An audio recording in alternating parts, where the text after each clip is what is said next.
What's up, YouTube, and welcome to another episode of Coffee and Tech with Calum. I'm your host, Calum, and well, it's been a while. I am in my garage right now. It's hot, but I wanted to speak to you about something, and it looks like once again we are embroiled in another seemingly counterfeit tech scandal again. Not necessarily counterfeit, but pretty much counterfeit. It would seem as if Trump Mobile has once again let its fans down. Originally, it was announced that about 500,000 people had given somewhere around $100 up front to buy the new Trump mobile phones, the T1. It was never delivered. And when it did debut, it turned out to be an old Android phone, a copy of a phone from Korea. And that was only after the news organizations started bashing them for not producing the product that they had taken money from people. Well, it looks like that is not it. It's in fact, it's not even the tip of the iceberg. It would seem as if there's a massive security breach on the Trump Mobile website that has been exploited by one or maybe several nefarious actors and has been used to literally steal the information of the Trump Mobile users, the pre-orders of this Trump phone. Now, we don't know if they've necessarily stolen this information. We do know that individuals have pinpointed this weakness in the technology that's used to secure their site, which is very difficult to do because there are so many different licenses and different security protocols that are just copy and paste for a website, especially one that takes customer information and payment information. But it would seem that as if there is a very big hole. I'm not going to discuss it. You can go to Reddit if you want. I won't be the one to kind of leak that, but it would seem as if that information is free floating out there. And they don't know if maybe one or more people have skimmed that information, but that exploitation is still active right now.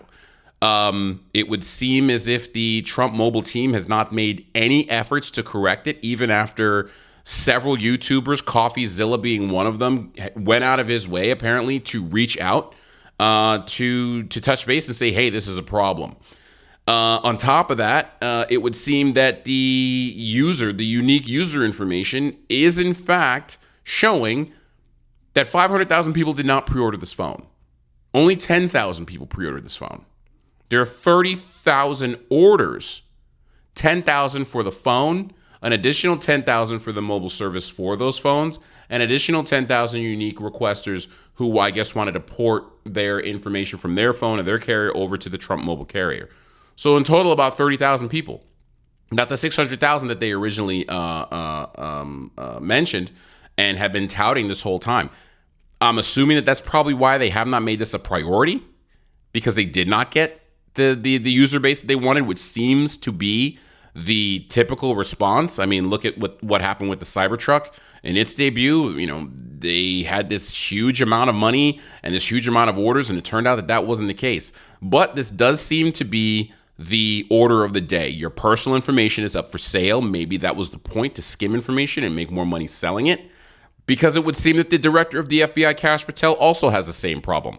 When you go to his website, it tells you that your IP address has been compromised and that you need to copy and paste a unique source code onto your clipboard and then repaste that information in order to get into the website. Unfortunately, the second you copy and paste that information onto your clipboard, it uploads itself into your computer. It's just malicious malware, and it just starts dragging information and sending that information back to the source, and who knows where that's going. But that's the director of the FBI who has his own apparel. This is his website, and he has an active open security threat on his website. No response. And the president of the United States and his sons have an active open security, a huge open security problem on their website. Think about the amount of people that went there just, media personnel who were just trying to see what the phone might look like to get it in advance, or people who actually supported the guy and now they have their information stolen. So I haven't been on this channel for a very long time. I started another channel, Dads Like Golf. I've been focusing on golf and spending time with my kids. But I thought it was important to come back and at least post this video so that you know that if you're one of the people out there who ordered this phone, or if you plan on ordering this phone, don't. You cannot go to that website. You cannot put your personal information in. It does not seem as if the individuals who are manning this website even care. I'm going to go out on a limb and say there's no one manning the website. From the day that the initial orders came in, I'm going to say that nothing has been done. The money was put in an account, and that was it. And the only reason that they have these phones now is because they started getting scrutiny, and they had them send them a phone with a case that was a different color that said Trump on the back, and they assembled that case around the primary unit inside the phone so that they can say it was assembled in America. Even though it's not made in America, they had to take that off the website and say that it's made with an American spirit, whatever the hell that means.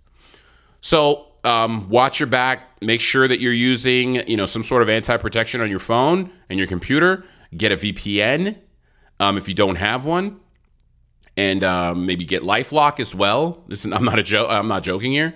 But protect yourself, protect your personal information, because it seems that under this administration, unfortunately, it is up for sale.